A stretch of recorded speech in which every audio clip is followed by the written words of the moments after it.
Hello everyone, நம்ம தான் கௌரி. இன்னைக்கு நம்ம பார்க்க போறது இந்த பர்டிகுலர் கண்ட்ரியை பத்தி தான், நார்த் கொரியா அப்படிங்கிற கண்ட்ரியை பத்தி ஒரு 14 சுவாரஸ்யமான விஷயங்கள் தான் நான் உங்ககிட்ட சொல்ல போறேன்.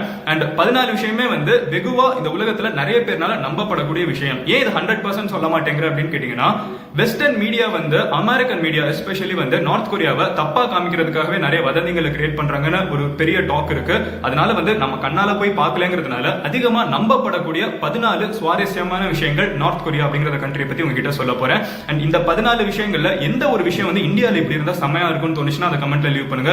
இந்த ஒரு விஷயம் மட்டும் இந்தியாவுக்கு வந்துடவே கூடாதுன்னு ஏதாவது தோணுச்சுன்னா அதையும் கமெண்ட்ல லீவ் பண்ணுங்க. ரொம்பவே சுவாரஸ்யமா இருக்கும். ஒரு புது கண்ட்ரியை பத்தி தெரிஞ்சுப்போம். So let's get started. And ரொம்ப எக்ஸைட்டடா இருக்கு.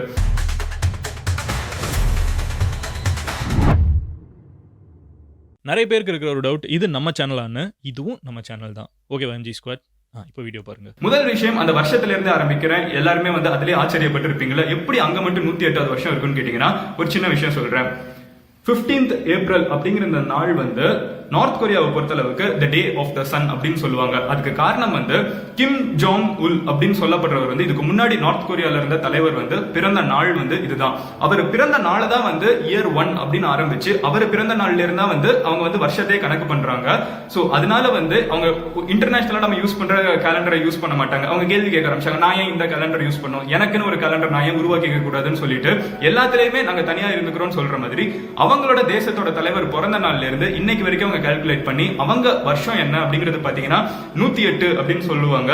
அண்ட் அவங்களோட அந்த நியூ இயர் என்னைக்கு செலிப்ரேட் பண்ணுவாங்க விமர்சையான்னு பாத்தீங்கன்னா 15th ஏப்ரல் செலிப்ரேட் பண்ணுவாங்க. அது அவங்களுக்கு டே ஆஃப் த சன் அப்படின்னு சொல்லுவாங்க.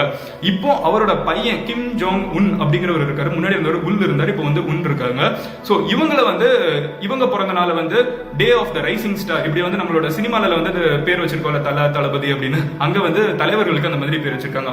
அவர் அப்பா சூரியன், இவர் ரைசிங் ஸ்டார் அப்படின்லாம் பேர் வச்சிருக்காங்க.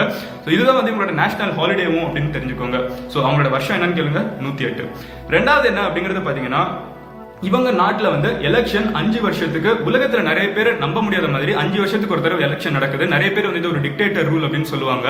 டிக்டேட்டர் ரூல் தான், ஆனா அங்க எலெக்ஷனும் நடக்குது. என்னடா, ஒருத்தங்க தான் இருக்காங்க டிக்டேட்டர், அவங்க தான் சர்வாதிகாரி. அப்ப யாருக்கு எலெக்ஷன் நடக்குதுன்னு பாத்தீங்கன்னா, எலெக்ஷன்ங்கிறது ஒண்ணு நடக்கும், எல்லாரும் போய் ஓட்டு போடணும். ஆனா அந்த ஓட்டு போடுறப்ப ஒரே ஒரு ஓட்டு அவர் மட்டும் தான் இருப்பாரு. சோ அவரை தவிர நீங்க வேற யாருக்கும் ஓட்டு போட முடியாது. ஆனா அவருக்கு நீங்க ஓட்டு போடணுங்கிறது அங்க ஒரு பிராக்டிஸா இருக்குது. இது அங்க இருக்கிற மக்கள் ஒரு டெமோக்ரஸி அப்படின்னு அவங்க காமிச்சுக்கிறதுக்கு சும்மா பண்ற ஒரு விஷயம். சோ அவங்க ஓட்டிங் பாத்தீங்கன்னா ஒரே ஒரு சான்ஸ் தான் இருக்கும். அந்த ஒரே ஒரு ஆப்ஷன் கிம் ஜோங் உல் மட்டும் தான், சாரி கிம் ஜோங் உன் மட்டும் தான் இருப்பாரு. சோ அவருக்கு தான் நீங்க ஓட்டு போடணும், அவரை தவிர வேற யாருக்கும் ஓட்டு போட முடியாது அப்படின்னு தெரிஞ்சுக்கோங்க. மூணாவது சுவாரஸ்யமான விஷயம் என்ன அப்படிங்கறது பாத்தீங்கன்னா, நார்த் கொரியால இருக்கிற பனிஷ்மெண்ட். ஒவ்வொரு நாட்டிலையும் இப்போ மிடில் ஈஸ்ட் அப்படின்னு நம்ம சொன்னாலே அதிகமா நிறைய பேர் அப்ரிஷியேட் பண்ற ஒரு விஷயம் என்னன்னு பாத்தீங்கன்னா, ரொம்பவே ஸ்ட்ரிக்டா தண்டனைகள் இருக்கும். யாராவது பொண்ணு மேல எல்லாம் கை வச்சாங்கன்னா உங்களுக்கு பயங்கரமா தண்டனை இருக்கும். தண்டனைகள் அதிகமா இருந்துச்சுன்னா தவறுகள் கம்மியாகும் அப்படிங்கிறது உலகத்துல இருக்கிற எல்லாரோட ஒரு சின்ன தாட் தான். கரெக்டா, நார்த் கொரியால அதை இன்னொரு ஒரு லெவலுக்கே கொண்டு போயிருக்காங்க. ஐயோ இவ்வளவு கொடுமையான தண்டனை இருக்கக்கூடாதுன்னு சொல்ற மாதிரி. அப்படி என்னன்னு பாத்தீங்கன்னா, நார்த் கொரியாவை பொறுத்தளவுக்கு 3 தலைமுறைக்கு தண்டனை கொடுக்கப்படும் அப்படின்னு தெரிஞ்சுக்கோங்க. ஒரு பையன், நீங்க ஒரு தப்பு செஞ்சு நீங்க ஜெயிலுக்கு போனீங்கன்னா அது உங்களோட முடிய போறதுல, உங்களோட பையன் அதுக்கப்புறம் உங்களோட பேரனும் சேர்ந்து அந்த தண்டனை அனுபவிப்பாங்கன்னு தெரிஞ்சுக்கோங்க. சோ 3 ஜெனரேஷனுக்கு ஒருத்தங்க தப்பு செஞ்சாங்கன்னா சேர்த்து தண்டிக்கப்படுவாங்க. அதனால நார்த் கொரியால ரொம்பவே பயந்து எந்த தவறுமே செய்யாம ரொம்பவே அந்த தவறுகள் அப்படிங்கிறது நார்த் கொரியால ரொம்பவே கம்மியான ஒரு விஷயம் சொல்றாங்க. ஏன்னா நான் மட்டும் இல்ல, எனக்கு அடுத்து வர சந்ததியினரும் சேர்த்து பாதிப்பாங்கிறதுனால தவறுகள் ரொம்பவே கம்மியா இருக்குன்னு சொல்றாங்க. பட் பாதிக்கப்படுறவங்க இதனால சம்பந்தமே இல்லாம ஒரு ஜெனரேஷனே 2 ஜெனரேஷன் பாதிக்கப்படுறாங்கிறது ஒரு கஷ்டமான உண்மை. அடுத்து 4வது விஷயம் என்ன அப்படின்னு பாத்தீங்கன்னா, சொன்னேன்ல டே ஆஃப் த சன் அப்படின்னு ஒருத்தவங்க சொல்லுவாங்க, கிம் ஜோங் உல். இவர் இறந்து போனதுக்கு அப்புறம் இவரோட பாடியை அடக்கம் செய்யாம என்ன பண்ணாங்கன்னு பாத்தீங்கன்னா, எம்பாமிங் அப்படிங்கிற ஒரு விஷயம் பண்ணாங்க. எப்படி ஜெயலலிதா இறந்ததுக்கு அப்புறம் உடம்புல எம்பாம் பண்ணாங்க அப்படின்னு சொன்னாங்களா, உடல் உறுப்புகள் எல்லாம் வெளியெடுத்துட்டு அதுக்கு பதிலாக உங்களுக்குள்ள ப்ரிசர்வேட்டிவ் எல்லாம் வச்சுக்கிறது. சோ இந்த டெக்னிக் படி இவரோட பாடியை, கிம் ஜோங் உல்லோட பாடியை இன்னைக்குமே நார்த் கொரியால பாதுகாப்பா வச்சிருக்காங்க. அண்ட் நார்த் கொரியா மக்கள் 25% மக்கள் இவரை போய் நேர்ல, இவரோட பாடியை போய் நேர்ல பார்த்திருக்காங்கன்னு சொல்றாங்க. அவ்வளவு விமர்சையா அங்க கொண்டாடப்படுற ஒரு விஷயம் என்னன்னு பாத்தீங்கன்னா, இவரோட பாடியை போய் விசிட் பண்றதா நார்த் கொரியாவோட மிகப்பெரிய டூரிஸ்ட் அட்ராக்ஷன் அப்படின்னு சொல்றாங்க.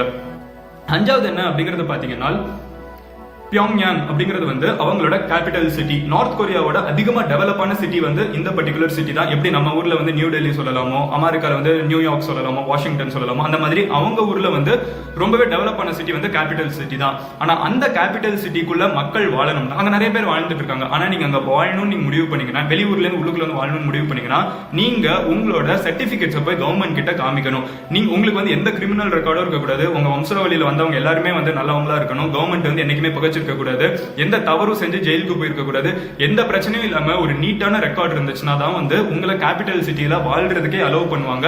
அந்த அளவுக்கு ஸ்ட்ரிக்டா அந்த சிட்டியை மட்டும் ரொம்பவே பாதுகாப்பா வச்சிருக்காங்க அப்படின்னு தெரிஞ்சுக்கோங்க. சோ இந்த ரூல் நம்ம ஊருக்கு வந்து எப்படி இருக்கும்னு நினைக்கிறீங்க? சென்னை என்ன ஆகும்னு ஒரு செகண்ட் யோசிச்சு பாருங்க. ஆறாவது இன்ட்ரெஸ்டிங்கான விஷயம் என்னன்னு பாத்தீங்கன்னா, இது கேட்கறதுக்கு சில பேருக்கு வந்து அசூசையா இருந்தாலும் இது அங்க நடந்துட்டு இருக்கிற ஒரு விஷயம். நிறைய பேர் வந்து இதுக்கு ப்ரோவாவும் சொல்லிட்டு இருக்காங்க. என்னன்னு பாத்தீங்கன்னா, அங்க ஹியூமன் எக்ஸ்கிரீட் இருக்குல்ல, சோ மனிதனோட மலத்தை வந்து அங்க உரமா யூஸ் பண்றாங்க. நம்ம ஊர்ல வந்து மாட்டு சாணத்தை யூஸ் பண்ணுவோம் கரெக்டா, ஆனா அங்க வந்து அதை தாண்டி மனுஷனோட மலத்தையே வந்து அவங்க வந்து வேற உரமா யூஸ் பண்றாங்க. விவசாயம் பண்றதுக்கு ஃபார்மிங் லேண்ட்ல வந்து ஃபெர்டிலைசரா வந்து ஹியூமன் ஃபீசிஸையே வந்து யூஸ் பண்றாங்கிறது வந்து ரொம்பவே ஆச்சரியப்பட வேண்டிய ஒரு விஷயம். அங்க பண்றாங்க அண்ட் அது வந்து ரொம்பவே செடிகளுக்கு ரொம்ப நல்ல விஷயம் அப்படின்னு சொல்றாங்க. இதை பத்தி பயோடெக்னாலஜி படிச்சவங்க யாராவது இருந்தீங்கன்னா உங்களோட கமெண்ட் கீழே லீவ் பண்ணுங்க. அடுத்து ஏழாவது இன்ட்ரெஸ்டிங்கான விஷயம் என்னன்னு பாத்தீங்கன்னா, இது வந்து நம்ம வீட்டுல இருக்கிற பெண்கள் வந்து அதிகமா திகச்சு போற ஒரு விஷயமா இருக்கும். காரணம் என்னன்னு பாத்தீங்கன்னா, நார்த் கொரியால மொத்தமே 3 டிவி சேனல் தான் இருக்கு அப்படின்னு தெரிஞ்சுக்கோங்க. 3 டிவி சேனல் தான் இருக்கு. அந்த டிவி சேனல்ல என்ன வரும் அப்படிங்கறதையும் வந்து நார்த் கொரியா தான் முடிவு, கவர்மெண்ட் தான் முடிவு பண்ணும். அதை மீறி வந்து யாருமே வந்து எந்த ஒரு தவறான ஷோவுமே இல்ல கவர்மெண்ட்க்கு எதிரான ஷோவும் வந்துடவே முடியாது. தேவையில்லாத எந்த ரூமரையும் காமிச்சிட முடியாது. கவர்மெண்ட் எதை காமிக்கலாம்னு சொல்லுதோ அந்த விஷயங்கள் மட்டும்தான் அந்த 3 சேனல்லையுமே வரும். அந்த 3 சேனல்ல மொத்தமே 3 சேனல் இருக்கிறதுனால அங்க அதிகமா ஸ்மகிள் பண்ற ஒரு விஷயம், வெளிநாட்டுல இருந்து உள்ளுக்குள்ள வந்து இப்ப எப்படி திருட்டு விசிடி எல்லாம் வருது, அந்த மாதிரி வெளிநாட்டுல இருந்து உள்ளுக்குள்ள வர ஒரு அதிகமா திருடப்படுற ஒரு விஷயம் என்ன, ஸ்மகிள் பண்ணப்படுற ஒரு விஷயம் வெளிநாட்டுல இருந்து உள்ளுக்குள்ள கொண்டு வரது என்னன்னு பாத்தீங்கன்னா, சவுத் கொரியாவோட டிவி சீரியல். நம்ம ஊர்ல நிறைய பேர் பசங்க பொண்ணுங்க எல்லாம் வந்து சவுத் கொரியன் டிவி சீரியல் எல்லாம் பார்த்துட்டு இருப்பாங்க கரெக்டா. அந்த மாதிரி அதே சீரியல்ஸை வந்து திருடி உள்ளுக்குள்ள போய் பாக்குறதுங்கிறது வந்து அங்க நார்த் கொரியால வந்து ஒரு கல்ச்சராகவே நடந்துட்டு இருக்குன்னு தெரிஞ்சுக்கோங்க. காரணம் அவங்க ஊர்ல 3 டிவி தான் இருக்குதுங்கிறது. எட்டாவது சுவாரஸ்யமான விஷயம் என்னன்னு பாத்தீங்கன்னா, நார்த் கொரியால மொத்தம் வந்து ஒரு 32 ஹேர் கட்ஸ் இருக்கு அப்படின்னு சொல்றாங்க. இந்த 32 ஹேர் கட்ல ஏதாவது ஒரு ஹேர் கட் தான் வந்து எல்லாருமே வந்து சூஸ் பண்ணிக்கணும். நம்ம வந்து இஷ்டத்துக்குலாம் முடி வைக்க முடியாது. ஃபார் எக்ஸாம்பிள் இப்ப ஸ்பைக் அப்படிங்கிற ஒரு விஷயம் வந்து நார்த் கொரியால நீங்க வைக்கவே முடியாது. வச்சீங்கன்னா உங்களுக்கு ஜெயில போட்டுருவாங்க. அடுத்து 3 ஜெனரேஷனுமே வந்து பாதிக்கப்படுற மாதிரி ஆயிடும். சோ என்னன்னு பாத்தீங்கன்னா, நார்த் கொரியால வந்து அவங்க வந்து ஒரு 32 ஹேர் ஸ்டைல் சொல்லியிருக்காங்க. இந்த ஹேர் ஸ்டைல் மட்டும் தான் ஃபாலோ பண்ணலாம். மத்த ஹேர் ஸ்டைல்லாம் வந்து மனித இனத்துக்கே ஒரு டிஸ்கிரேஸ் அப்படின்னு பாக்குறாங்க. இதெல்லாம் பண்ணணுமா அப்படின்னு யோசிக்கிற மாதிரி ஹேர் ஸ்டைல். சோ அந்த 32 ஹேர் ஸ்டைல் ஏதாவது ஒரு ஹேர் ஸ்டைல் மட்டும் தான் நீங்க வச்சுக்கலாம் அப்படின்னு தெரிஞ்சுக்கோங்க, ஆண்களும் சரி பெண்களும் சரி.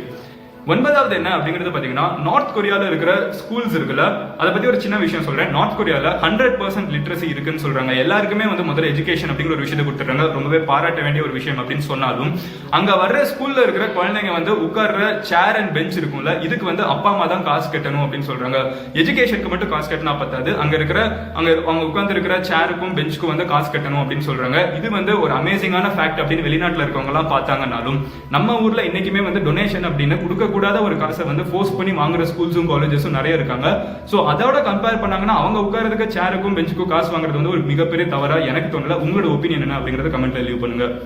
அடுத்து 10வது சுவாரஸ்யமான விஷயம் என்னன்னு பாத்தீங்கன்னா, பைபிள் அப்படிங்கிற இந்த உலகத்திலே அதிகமா வாசிக்கப்படுற அதிகமா சேல் ஆகிற ஒரு புக் வந்து நார்த் கொரியால கம்ப்ளீட்லி பேண்ட் அப்படின்னு தெரிஞ்சுக்கோங்க. சோ இப்ப ரீசெண்டா வந்து ஒரு பெண் வந்து மதத்தை பரப்புறதுக்காக பைபிளை வந்து நிறைய பேர்கிட்ட கொடுத்தும் அவங்களும் வாசிச்சுட்டு இருக்காங்க அப்படின்னு தெரிஞ்ச உடனே அவங்கள வந்து உடனே சாகடிச்சிருக்காங்க. ஏன்னா வந்து அங்க நார்த் கொரியால வந்து பைபிள் அப்படிங்கிற ஒரு விஷயம் வந்து கண்டிப்பா வாசிக்க கூடாது அப்படின்னு சொல்லுவாங்க. காரணம் என்னன்னா, அவங்கள பொறுத்த அளவுக்கு அது வெளிநாட்டுல இருந்து வந்த ஒரு புக். இது வந்து நம்ம ஊரோட தலைவரை வந்து, நம்ம ஊர் தலைவர் தான் நம்மளுக்கு கடவுள், நம்ம ஊருக்கு தனியா கடவுள்கள் இருக்காங்க. வெளிநாட்டுல இருந்து வர கடவுளை வந்து நம்ம உள்ளுக்குள்ள ஏத்துக்க கூடாதுங்கிறது இவங்களோட ஒரு சட்டமா இருக்குது. சோ அதனால பைபிள் அப்படிங்கிற ஒரு புக் வந்து அங்க கம்ப்ளீட்டா பேண்ட் அப்படின்னு தெரிஞ்சுக்கோங்க.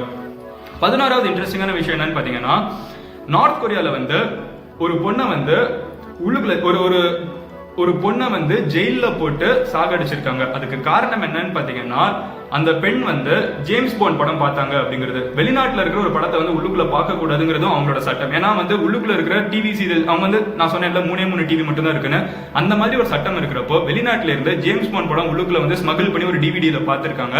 இது தெரிஞ்ச கவர்மெண்ட் வந்து அவங்கள சாகடிச்சிருக்காங்க அப்படின்னு தெரிஞ்சுக்கோங்க. லேட்டரா இந்த பொண்ணோட இந்த லேடியோட பொண்ணு ஒருத்தங்க வந்து நார்த் கொரியால இருந்து வெளியே தப்பிச்சு வந்ததுக்கு அப்புறம் இந்த கதையை வெளியே சொன்னாங்க. இது வந்து ரொம்பவே இன்டர்நேஷனல் மீடியானால கிரிட்டிசைஸ் பண்ண ஒரு விஷயமா இருந்துச்சு. படம் பார்த்ததுக்கு இல்லாம சாகடிப்பாங்க அப்படின்னு யோசிச்சிருந்தாங்க. 12வது ஏன் அவங்க அப்படி சொல்றாங்கன்னா அது வந்து இன்டர்நேஷனல் மீடியா வந்து நம்மள தப்பா காமிக்கும், வேணே நார்த் கொரியாவை தப்பா காமிக்கும், வெஸ்டர்ன் கண்ட்ரி தான் பெரிய ஆளுன்னு காமிக்கும், அந்த மாதிரி ஒரு இன்ஃப்ளூயன்ஸ் இருக்கக்கூடாதுங்கிறதுக்காக அவங்க சொல்ற லாஜிக்கா இருக்குது. 12வது என்னன்னு பாத்தீங்கன்னா இவ்வளவு செஞ்சாலும் ஆனா அந்த கண்ட்ரியோட டிக்டேட்டர் கிம் ஜாங் உன் வந்து பயங்கரமான ஹாலிவுட் ஃபேன் அப்படின்னு சொல்றாங்க. அவர்கிட்ட கிட்டத்தட்ட 20,000 படத்தோட டிவிடிஸ் இருக்கு அப்படின்னு சொல்றாங்க. சட்டம்ங்கிறது மத்தவங்களுக்கு தானே தவிர அவருக்கு இல்ல அப்படின்னு இதுல தெரிஞ்சுக்கோங்க. 13வது என்னன்னு பாத்தீங்கன்னா நம்ம ஊர்ல அதிகமா ஃப்ரௌன் பண்ணப்படக்கூடிய ஒரு விஷயம் கஞ்சா அப்படிங்கிற ஒரு விஷயம் வந்து நார்த் கொரியால லீகல் அப்படின்னு சொல்றாங்க. லீகல் அப்படின்னு எக்ஸாக்டா லீகல் அப்படின்னு சொல்றாங்க. இன்னும் சில பேர் என்ன சொல்றாங்க லீகல் அப்படின்னு எக்ஸாக்டா சொல்லலைனாலும் இது வந்து ஓப்பனா இருந்தாலும் வந்து யாரும் பெருசா கண்டுக்க மாட்டாங்க, அவங்க பட் பண்ணிட்டு போறாங்க அப்படின்னு விட்டுருவாங்கன்னு சொல்றாங்க. ஸோ இது லீகலா லீகல் இல்லையாங்கிறது வந்து ஒரு மிகப்பெரிய டிபேட் தான். நிறைய பேர் லீகல்னு சொல்றாங்க, நிறைய பேர் வந்து அக்செப்ட் பண்ற ஒரு விஷயம் சொல்றாங்க. எது எப்படியோ இதை வந்து இதனால வந்து உங்களுக்கு எந்த தண்டனையும் கிடைக்காது அப்படின்னு தெரிஞ்சுக்கோங்க நார்த் கொரியால. ஏன்னா இங்க வந்து நார்த் கொரியாவோட 3000 வருஷத்துக்கு முன்னாடி வந்து கஞ்சா கல்டிவேஷன்லாம் அவங்க பண்ணியிருக்காங்க அப்படிங்கிற ஒரு சின்ன சுவாரஸ்யமான விஷயம் பார்த்தேன். ஸோ அவங்களோட நேட்டிவ் கிராப்பா இருக்கிறதுனால அவங்க வந்து அலோவ் பண்றாங்க அப்படின்னு தெரிஞ்சுக்கோங்க. 14வது அண்ட் கடைசி விஷயம் என்னன்னு பாத்தீங்கன்னா இவ்வளவு நான் சொன்னப்ப வந்து இது நீங்க யோசிக்கிறது வந்து இது வந்து ஒரு மிகப்பெரிய சர்ப்ரைஸ்லாம் இல்ல, இருந்தாலும் நான் சொல்றேன். நார்த் கொரியால வந்து தனியா அங்க இருக்கிற டிக்டேட்டருக்குன்னு அந்த புறங்கள் இருக்குன்னு சொல்றாங்க. அங்க இருக்கிற பெண்களை வந்து அவர் வந்து என்ன வேணாலும் பண்ணலாம், அந்த புறத்துக்குள்ள இருக்கிற பெண்களை வந்து என்ன வேணாலும் பண்ணலாம் அப்படின்னு சொல்றாங்க. அதை தாண்டி வெளியானா பெண்களுக்கு நிறைய ப்ரொடெக்ஷன் இருக்கு அப்படிங்கிறது தான் வந்து ஜெனரல் ஐடியாவா இருக்குது. எல்லா பெண்களையும் படிக்க வைக்கிறாங்க. ஒரு வேலைக்கு போனா வந்து ஆண்களுக்கும் பெண்களுக்கும் வந்து சம்பளம் வந்து ஈக்குவலா தான் இருக்கணும், அதுல வந்து எந்த டிஸ்கிரிமினேஷனும் இருக்கக்கூடாதுன்னு நிறைய பெண்கள் ஓரியன்டான சட்டங்கள் இருந்தாலும் அங்க அந்த புறங்கள் அப்படிங்கிற ஒரு கல்ச்சரும் நார்த் கொரியால இருந்துட்டு இருக்கு அப்படின்னு தெரிஞ்சுக்கோங்க. இந்த 14 விஷயங்கள் நார்த் கொரியாவை பத்தி நீங்க எனக்கு தெரிஞ்சிருக்கீங்க. உங்களுக்கு எது ரொம்ப சுவாரஸ்யமா இருந்துச்சுங்கிறத கமெண்ட்ல லீவ் பண்ணுங்க. எது நம்ம நாட்டுக்கு வரணும்னு நினைக்கிறீங்க, இந்த ஒரு சட்டம் மட்டும் உலகத்துல எங்கேயுமே இருக்கக்கூடாதுன்னு நினைக்கிறீங்கன்னா அதையும் கமெண்ட்ல லீவ் பண்ணுங்க. நாளைக்கு உங்களை இன்னொரு வீடியோ நான் மீட் பண்றேன். உங்களுக்கு வேற ஏதாவது டாபிக் நான் பேசணும்னு நீங்க யோசிச்சீங்கன்னா கமெண்ட்ல லீவ் பண்ணலாம். So see you next video. Until then, bye. Madan Gauri signing off here. Cheers. Have a great day. Take care. Bye. Cheers.